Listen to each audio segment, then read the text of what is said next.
ছাত্র জনতার গণঅভ্যুত্থান চলাকালে গত বছরের ৫ আগস্ট রাজধানীর চানখারপুলে গুলি করে ৬ জনকে হত্যার ঘটনায় মানবতাবিরোধী অপরাধের মামলায় সাবেক ডিএমপি কমিশনার হাবিবুর রহমান সহ ৮ আসামির বিরুদ্ধে অভিযোগ গঠন করে বিচার শুরুর নির্দেশ দিয়েছেন ট্রাইব্যুনাল। সোমবার দুপুরে বিচারপতি মোহাম্মদ গোলাম মুর্তুজা মজুমদারের নেতৃত্বে ৩ সদস্যের আন্তর্জাতিক অপরাধ ট্রাইব্যুনাল ১-এ আদেশ দেন। অপর ২ সদস্য হলেন বিচারপতি শফিউল আলম মাহমুদ ও বিচারপতি মহিতুল হক এনাম চৌধুরী। ট্রাইব্যুনালে প্রসিকিউশনের পক্ষে ছিলেন chief prosecutor Mohammad Tajul Islam, prosecutor Gazi এম.এইচ. Tamim. আসামি পক্ষে ছিলেন আইনজীবী সিফাত মাহমুদ শুভ। অভিযোগ গঠনকালে গ্রেফতার ৪ আসামি ট্রাইব্যুনালে হাজির ছিলেন। চিফ প্রসিকিউটর তাজুল ইসলাম জানান, পলাতক ডিএমপি কমিশনার হাবিবুর রহমান শেখ হাসিনার নির্দেশে নিহতদের উপর মরণাস্ত্র ব্যবহার করে হত্যার নির্দেশ দেন। এর প্রমাণ পেয়েছে ট্রাইব্যুনাল।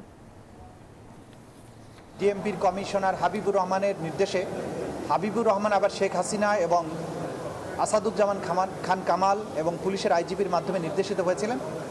তারা সেখানে ওয়্যারলেস মেসেজের মাধ্যমে হাবিবুর রহমান লেথাল ওয়েপন ব্যবহার করে গুলি করে যে শেখ হাসিনার নির্দেশ ছিল সেটাকে কমিউনিকেট করেন এবং অফিসারদেরকে নির্দেশ দেন গুলি বর্ষণের জন্য, এবং সেই নির্দেশের প্রেক্ষিতে চাইনিজ রাইফেল, শটগান এবং অন্যান্য আগ্নেয়াস্ত্র ব্যবহার করে নিরস্ত্র বিক্ষোভকারীদের গুলি করে হত্যা করে।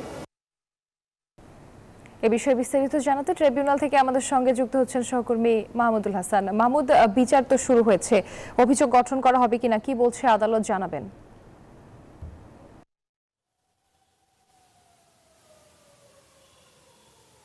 দিবা, আপনাকে ধন্যবাদ জানাচ্ছি যে অভিযোগটি গ্রহণ করে এই মামলার বিচার কাজ শুরু করার আদেশ দিয়েছেন আন্তর্জাতিক অপরাধ ট্রাইব্যুনাল। এখন পরবর্তী পদক্ষেপ হবে আগামী 10ই আগস্ট এই মামলার ওপেনিং স্টেটমেন্ট গ্রহণ করবেন ট্রাইব্যুনাল এবং পরবর্তীতে 11ই আগস্ট এই মামলার সাক্ষ্য গ্রহণ শুরু হবে। একটু বলে রাখি, যখন বিচারপতি এই মামলার অভিযোগ আমল নিয়ে যখন আদেশ দিচ্ছিলেন, তারপরে এই কারাগারে থাকা যে 4 আসামি, একজন ইন্সপেক্টর এবং 4 জন কনস্টেবল, তাদেরকে জিজ্ঞাসা করা হয় যে আপনাদের বিরুদ্ধে যে অভিযোগ আপনারা এটি স্বীকার করছেন কিনা। তারা তাদের দোষ স্বীকার করেন এবং তারা এটাও বলেন যে তারা যা করেছেন তাদের ঊর্ধ্বতন কর্তৃপক্ষের নির্দেশে করেছেন। অর্থাৎ মাঠের একজন কনস্টেবলের তার ক্ষমতা নেই কাউকে গুলি করার, তার ঊর্ধ্বতন কর্মকর্তা যতক্ষণ পর্যন্ত অনুমতি না দেন। সেই ক্ষেত্রে আমরা কিন্তু দেখেছি প্রসিকিউশনে যে অভিযোগ দায়ের করা হয়েছে সেখানে দেখা যাচ্ছে যে শেখ হাসিনা যে মারণাস্ত্র ব্যবহার করার আদেশ দিয়েছিলেন আইনশৃঙ্খলা বাহিনীকে, সেই অভিযোগ স্বরাষ্ট্রমন্ত্রীর বরাত দিয়ে পরবর্তীতে পুলিশের আইজি এবং তৎকালীন যে ডিএমপি কমিশনার হাবিবুর রহমান তার উপরে বর্তায়। হাবিবুর রহমান 5 আগস্টের সেদিন সকালবেলা শাহবাগ থানায় এসে 200 পুলিশ অফিসারের সামনে দাঁড়িয়ে তিনি সরাসরি গুলির নির্দেশ দেন আন্দোলনকারীদের, এবং তার প্রেক্ষিতেই কিন্তু মাঠ পর্যায়ের কর্মকর্তা যারা তারা কিন্তু এই আদেশ বাস্তবায়ন করেন। এবং এই প্রসিকিউশন তার শুনানিতে এটিও বলেছেন, চাংখারপুলে যখন মার্চ টু ঢাকা কর্মসূচির আওতায় লক্ষ লক্ষ মানুষ যখন রাজধানীতে প্রবেশ করার চেষ্টা করে, তখন আইনশৃঙ্খলা বাহিনীর সদস্যরা গুলি করছিলেন। যারা একটু গুলি করতে অস্বীকৃতি জানাচ্ছিলেন তাদেরকে অকথ্য ভাষায় গালিগালাজ করছিলেন সিনিয়র অফিসাররা।